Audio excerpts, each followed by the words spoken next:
नमस्कार, मैं हुमायूं सिंह और आप देख रहे हैं नेक्स्ट 9 न्यूज। आज आपका बहुत बहुत स्वागत है हमारे खास प्रोग्राम रंग बदलती राजनीति में। आज बात करने वाले हैं उत्तर प्रदेश की सियासत को लेकर। जिस तरीके से चंद्रशेखर आजाद इस बार राजनीति करने की कोशिश कर रहे हैं, उससे माना ही जा रहा है कि बड़ी बड़ी पार्टियों के छक्के छूटने वाले हैं, चाहे भारतीय जनता पार्टी हो, चाहे अखिलेश यादव हो, यहाँ तक कि मायावती को भी भारी नुकसान इस बार के उपचुनाव और 2027 के विधानसभा चुनाव में देखने को मिल सकता है। लेकिन क्या इसी बीच मायावती और आजाद का गठबंधन हो सकता है? ये बात इसलिए निकल कर आ रही है कि चंद्रशेखर आजाद जिस तरीके से मायावती की तरफदारी करते हुए दिखाई दिए, राजेश चौधरी के बयान के बाद जब वो कहते हुए नजर आए कि बहन जी की जो बेइज्जती है वो बर्दाश्त नहीं की जाएगी, इस तरीके की अभद्र टिप्पणी को वो किसी भी तरीके से समर्थन नहीं देते हैं। ऐसे नेताओं को जूते से मारना चाहिए। इस तरीके के बयान के बाद कहीं ना कहीं अटकलें लगाई जाने लगी कि चंद्रशेखर आजाद और मायावती का गठबंधन हो सकता है। पहले आप चंद्रशेखर आजाद की वीडियो देखिए जरा, क्या कुछ कहते हुए नजर आते हैं।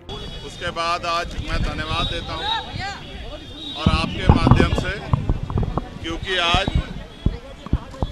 मंडल कमीशन के अध्यक्ष बीपी मंडल जी की जयंती भी है। उन्हीं की जयंती के अवसर पे मामला रामसूर वर्मा जी के, इन दोनों ही महान पुरुषों के जयंती और उनके अवसर पे जो है एक कार्यक्रम हम लोगों ने सामाजिक न्याय सम्मेलन हमने रखा है बांदा में, उसमें मैं शामिल होऊंगा।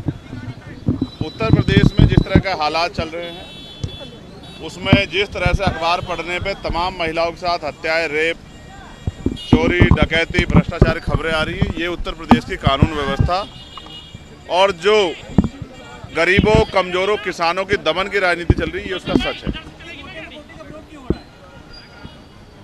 आपने फैसला पढ़ा नहीं है, हमने फैसला पढ़ा है।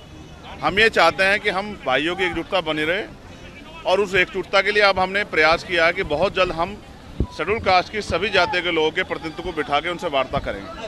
हम कोशिश करेंगे कि एक दूसरे को समझें और इस फैसले को भी समझें, और अगर कोई रास्ता निकालना है तो हम ही लोग निकालें, क्योंकि सरकार की मंशा पे और कोर्ट की मंशा पे हमें शक है। आज तक सुप्रीम कोर्ट ने कोई भी फैसला शेड्यूल कास्ट, शेड्यूल ट्राइब के हितों के लिए नहीं दिया, उनकी रक्षा के लिए नहीं दिया। उनके सारे फैसले आरक्षण पे हमले के जैसे होते हैं। हम इसलिए उनसे उनके फैसले, उनकी मंशा पे, उनकी नीयत पे शक कर रहे हैं। रही बात अब उपचुनाव है, मेरा प्रयास रहेगा इरफान भाई को जिस तरह से उनका उत्पीड़न किया गया है, जिस तरह से उनको सताया गया है, ये किससे छिपा हुआ नहीं। तो मैं कोशिश करूंगा कि आज़ाद समाज पार्टी के जरिए हम लोग उनकी आवाज़ को भी उठाने का काम करें। उस विधायक को जूते से पीटना चाहिए। भाजपा के नेताओं के, कुछ नेताओं के दिमाग खराब हो गए, वो हैसियत से ज़्यादा बोलने लगे और कभी कभी वो अपने नेताओं खुश करने के चक्कर में ये भी भूल जाते हैं कि इसके परिणाम क्या हो सकते हैं। बहन जी हमारी नेता हैं, आदर्श हैं, उनके सम्मान से अगर उनके सम्मान में कोई गलत शब्द कहेगा तो फिर भीम आर्मी के लोग, आज़ाद समाज पार्टी के लोग उससे हिसाब किताब करेंगे। इस बात को मैं उनको सावधान करना चाहता हूँ। नहीं, कोई चुनौती नहीं। आज़ाद समाज पार्टी के लोग मेहनत कर रहे हैं, जनता उनके साथ खड़ी है। यस, उस पर पार्टी अपनी तैयारी कर रही है और पार्टी का स्टेट का जो ऑर्डर होगा हम लोग उसको फॉलो करेंगे। तो देखा आपने चंद्रशेखर आजाद किस तरीके से मायावती का समर्थन करते हैं, उनका सपोर्ट करते हुए नजर आते हैं। लेकिन वहीं अगर दूसरी तरफ देखा जाए तो क्या चंद्रशेखर आजाद वाकई में मायावती के खिलाफ हैं? जिस तरीके से दलितों की राजनीति मायावती भी करते हुए नजर आती हैं, आजाद भी करते हैं। काशीराम जी के सिद्धांतों को कहीं ना कहीं दोनों लोग बढ़ाते हुए नजर आ रहे हैं, दोनों एक दूसरे की विरासत को बढ़ाने का काम कर रहे हैं। तो ऐसे में चंद्रशेखर आजाद मोस्टली देखा जाए तो कहीं ना कहीं मायावती के ही नक्शे कदम पर चलने का प्रयास कर रहे हैं। नगीना सीट से मायावती शुरुआत करती हैं, वो भी शुरुआत करते हुए नजर आते हैं। क्या समीकरण बनेंगे? क्या आने वाले दिनों में आजाद और मायावती का गठबंधन होगा या नहीं होगा? आज इन तमाम मुद्दों पर चर्चा करेंगे। हमारे साथ आश्रुति मौजूद है। आश्रुति, क्या लगता है कि जिस तरीके से दोनों दलितों की राजनीति करते हैं, क्या आपको लगता नहीं कि चंद्रशेखर आजाद आने वाले दिनों में मायावती के साथ आ सकते हैं? भले ही आजाद अपना दमखम दिखा रहे हैं, बड़ी पार्टी के तौर पर आ रहे हैं, हो सकता है कि मायावती को उनके साथ की जरूरत पड़ जाए और वो एक दूसरे के साथ आते हुए दिखाई दिखाई दे, क्या कुछ सिनेरियो लगता है? देखिए, इस समीकरण की बात कर ली जाए तो उत्तर प्रदेश में अगर खास तौर पे गौर कर ले, और उत्तर प्रदेश से तो अभी जो राजनीति है या हरियाणा भी कहीं ना कहीं अपने कदम रख चुकी है, अपने पांव मोड़ चुकी है। मौजूदा स्थिति पर गौर कर लिया जाए तो यह वही चंद्रशेखर आजाद है जो लोकसभा चुनाव जीतने के बाद, नगीना सीट से जीतने के बाद ये कहते नजर आए थे कि किसी दल के साथ मैं गठबंधन नहीं करूंगा। लेकिन आज ये वही चंद्रशेखर आजाद है जो हरियाणा में अपनी साख बचाने के लिए जजपा के साथ गठबंधन कर चुके हैं। ये वही चंद्रशेखर आजाद है जो एक समय पर कहते थे कि कोई मेरी पार्टी में शामिल नहीं होगा, और आज वही चंद्रशेखर आजाद है जो एक समय पर स्वामी प्रसाद मौर्य के गढ़ में गए थे, उनके पक्ष में जनसभा करी थी, उनको कहीं ना कहीं इस बात का आश्वासन तक दिलाया था कि अगर आप अपनी पार्टी की साख को नहीं बचा पाएंगे तो मैं आपका साथ दूंगा। तो देखिए, बयान देना आसान होता है, लेकिन बयानों पर अगर आप टिके रहेंगे तो ही आप कहीं ना कहीं राजनीति में भी टिके रहेंगे। हालांकि आजाद की राजनीति की बात कर ली जाए तो दलितों के लिए चंद्रशेखर आजाद भले ही काम करते नजर आ रहे हैं, और वही कार्य अगर देखें तो उसी कार्य में संपूर्ण तरह से मायावती काम करती नजर आती हैं। लेकिन अगर एक समीकरण की बात कर लें तो मायावती की लोकसभा चुनाव में हार और आजाद की मात्र केवल एक सीट से जीत पूरी तरह से जो उत्तर प्रदेश की राजनीति है उसको तो बदल ही रही है। लेकिन मायावती उपचुनाव में अगर उतर रही है तो साख बचाने के लिए उतर रही है, और आजाद अगर उपचुनाव और आने वाले विधानसभा चुनावों में उतर रहे हैं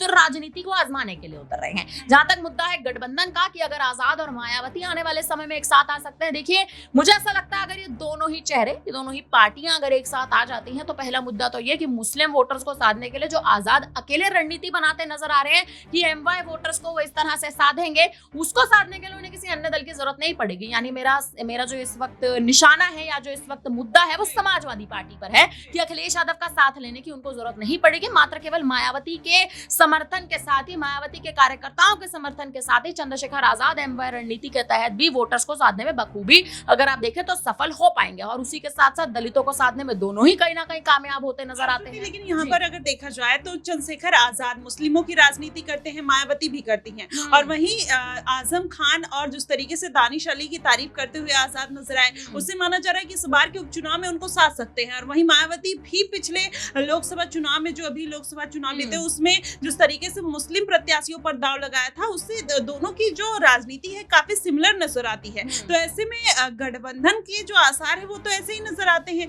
लेकिन फिर भी खुलकर दोनों सामने नहीं आते हैं, कभी मुलाकात नहीं करते हैं। ऐसा क्या कारण है? मायावती अखिलेश यादव को धन्यवाद करती हैं जब राजेश चौधरी के मामले में उनको तरफदारी वो करते हुए नजर आते हैं, लेकिन वहीं चंद्रशेखर आजाद को लेकर किसी भी तरीके का कोई बयान नहीं देती हैं। क्या आकाश आनंद की तरह मायावती भी उनको नहीं पसंद करती है? क्या ऐसा रीजन है, या फिर बाद में हो सकता है कि कुछ ऐसा शेष अभी बचा के रखा हो जो बाद में पत्ते खोलने वाली है? क्या कुछ? देखिए, समानताओं की अगर बात कर ली जाए तो आजाद की पार्टी में और मायावती की पार्टी में समानता केवल एक है कि दोनों ही दलितों को साधने में पूर्ण रणनीतियां बना रहे हैं। मात्र अंतर केवल यहाँ इस वक्त आ रहा है कि जनता और खासतौर पे जो दलित वर्ग है, जो ओबीसी वर्ग है, जो सीधे तौर पर कहे जो पिछड़ा वर्ग है, वो इस वक्त आजाद की तरफ ज्यादा समर्पित है। वोट बैंक आजाद इस वक्त खुले तौर पर ले जाते नजर आ रहे हैं, क्योंकि संसद में जो बेधड़क होकर आजाद इस बार गरजे हैं और तमाम बड़े बयान देते नजर आए। ओम बिरला के सामने ये कहते नजर आए कि अगर आप मुझे बोलने का मौका देंगे तो दलितों के लिए मैं ऐसी मांगे आपके सामने पेश कर सकता हूं कि अगर वो मांगे उनकी पूरी कर ली जाए तो कोई भी अन्य पार्टी को बीच में आने की जरूरत नहीं पड़ेगी। सीधे तौर पर मायावती की रणनीतियों पर आजाद का कोई निशाना नहीं है, लेकिन ये जरूर कहना है कि मायावती जो पिछले एक लंबे वर्ष से दलितों के हित में नहीं कर पाई, वो आजाद करके दिखाना चाहते हैं। और दूसरी बात, जिस हिसाब से आप ये मुद्दा सामने रख रही हैं कि कहीं ना कहीं दलितों के, चाहे दलितों की रणनीति देख लीजिए चाहे मुस्लिम वर्ग की रणनीति देख लीजिए, कहीं ना कहीं इस रणनीति को साधने के लिए आजाद और मायावती जो एक साथ आते नजर आए थे और एक ही रणनीति के तहत जो काम करते नजर आए थे, यही रणनीति अगर वो आने वाले समय में भी इसी रणनीति पर चलते हैं तो मुझे लगता है विधानसभा चुनाव जो यूपी में होने वाले हैं 2027 में, इसको अगर दोनों गठबंधन करके एक साथ साधेंगे तो कहीं ना कहीं गठबंधन में आप देखिए बहुमत की सीटें भी ले जाते नजर आएंगे, और जनता का जो एकत्रित एक वोट बैंक है, यानी मुस्लिम वर्ग का ले लीजिए, दलित वर्ग का ले लीजिए, ओबीसी का ले लीजिए, पिछड़ों का ले लीजिए, SC ST का ले लीजिए, ये अगर पूर्ण वोट बैंक अगर एक साथ आ जाता है तो आजाद और मायावती को उत्तर प्रदेश के 27 के विधानसभा चुनाव में तो कम से कम कोई नहीं पछाड़ पाएगा। जी बिल्कुल। अभी फिलहाल जिस तरीके से आश्रुति ने बताया, यही समीकरण उत्तर प्रदेश के बनते हुए नजर आ रहे हैं। हालांकि मायावती का गठबंधन होगा, आजाद का गठबंधन होगा, नहीं होगा, ये देखने वाली बात होगी, लेकिन समीकरण फिलहाल इसी तरफ जाते हुए नजर आ रहे हैं। फिलहाल आपको क्या कुछ लगता है कि किस तरीके की स्थिति उपचुनाव में बनने वाली है और 2027 के विधानसभा चुनाव में बनने वाली है? आप हमें कमेंट बॉक्स में जरूर बताइएगा। फिलहाल के लिए बस इतना ही। देश और दुनिया की तमाम खबरों के लिए हमारे साथ बने रहिएगा नेक्स्ट 9 न्यूज पर।